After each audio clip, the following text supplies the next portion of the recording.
നമ്മളിൽ പലരും ശ്രദ്ധിച്ചിട്ടുള്ള ഒരു കൗതുകമാണ് ക്രിസ്മസും ന്യൂ ഇയറും എപ്പോഴും ആഴ്ചയിലെ ഒരേ ദിവസങ്ങളിൽ തന്നെ വരുന്നത്. ഈ വർഷം ക്രിസ്മസ് ഒരു ഞായറാഴ്ചയാണെങ്കിൽ ജനുവരി 1-ാം തീയതി ഒരു ഞായറാഴ്ച തന്നെയായിരിക്കും.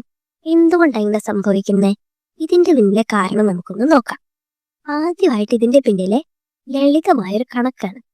ഡിസംബർ 25 മുതൽ ജനുവരി 1 വരെ കൃത്യം 7 ദിവസങ്ങളാണ് ഉള്ളത്. അതായത് കൃത്യം ഒരാഴ്ച. കലണ്ടറിലെ ഏത് തീയതിയോടും 7 ദിവസം കൂട്ടിയ അതേ ദിവസം തന്നെ നമുക്ക് തിരിച്ചു കിട്ടും. ഈ ലളിതമായ യുക്തിയാണ് ഇതിന്റെ പിന്നിലുള്ള ഒന്നാമത്തെ കാര്യം. ഇനി ഇതിന്റെ പിന്നിലെ ചരിത്രപരമായ കാര്യം കൂടി നോക്കാം. അത് വളരെ രസകരമാണ് കേട്ടോ. ക്രിസ്മസ് കഴിഞ്ഞ് 8-ാം ദിവസം വരുന്നത് കൊണ്ടാണ് ജനുവരി 1-ന് ക്രൈസ്തവ പാരമ്പര്യത്തിൽ വലിയ പ്രാധാന്യം ലഭിച്ചത്. ഈ ദിവസത്തിനെയാണ് ഒക്ടേവ് ഓഫ് ക്രിസ്മസ് എന്ന് വിളിക്കുന്നത്.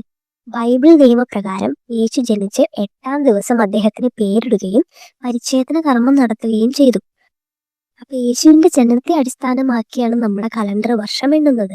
എങ്കിൽ പിന്നെ യേശു ജനിച്ച ഡിസംബർ 25-ന് തന്നെ എന്തുകൊണ്ട് വർഷം തുടങ്ങുന്നില്ല എന്നൊരു ചോദ്യം വന്നേക്കാം. സത്യത്തിലെ ക്രിസ്മസ് ആഘോഷം തുടങ്ങുന്നതിനു മുൻപേ റോമൻ കലണ്ടറിൽ ജനുവരി 1 പുതുവർഷമായി നിശ്ചയിച്ചിരുന്നു. ജാനസ് എന്ന റോമൻ ദൈവത്തിന്റെ പേരിൽ നിന്നാണ് ജനുവരി എന്ന പേര് വന്നത്.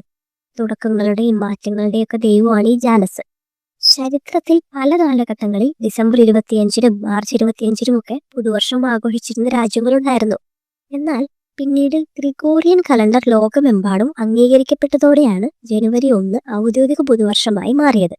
അങ്ങനെ കണക്കും ചരിത്രവും ഒക്കെ ഒത്തുചേർന്നപ്പോൾ ക്രിസ്മസും പുതുവർഷവും ഒക്കെ ഒരാഴ്ചയുടെ ഇടവേളയിൽ അങ്ങനെ ഒരേ ദിവസങ്ങളിൽ ആഘോഷപ്പെടാൻ തുടങ്ങി.